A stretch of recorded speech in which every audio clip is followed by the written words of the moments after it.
Oh, here's a bunch of kids from McGowan, right? I don't know if we know any of them, but front page. For Libby O'Donnell, there is great joy in the small things, the everyday things we take for granted.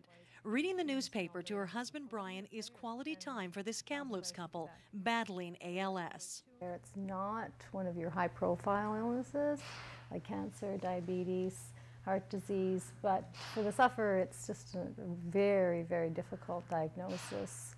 Difficult because there is no cure for ALS. Many diagnosed with the degenerative disease only live between 3 and 5 years.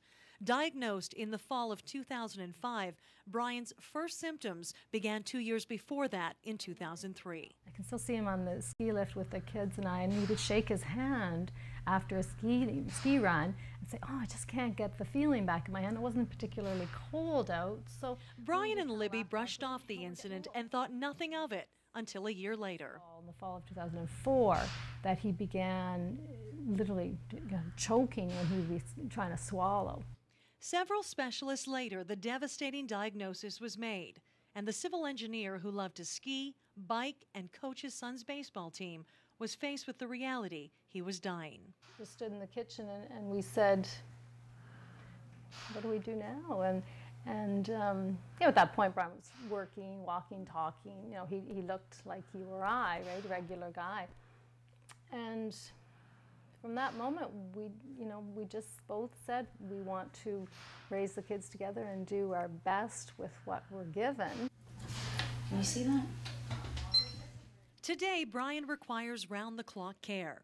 With only slight movement in one foot, he is able to operate a computer and his television set.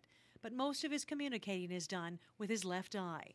He admits the most frustrating part is not being able to communicate freely with the people he loves. He's raising his eyebrow for yes, and that's what he has left. He has the raising of his eyebrow.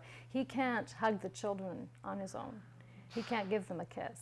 So the way we hug is we lift Brian's hand and we hug the children for him. So all of that we take for granted every morning when the kids go to school, all that's gone for Brian. What isn't gone is this family's determination to keep their life as normal as possible. The decision to make their story public is the desire to find a cure for this devastating disease. That's what we need, is more answers, and I know that's Brian's wish, so no one else suffers. I mean, it sounds kind of silly, but every time we hear of someone else been diagnosed, you just feel ill because you know what they're going to go through, what the future holds for them, and it's a very difficult journey.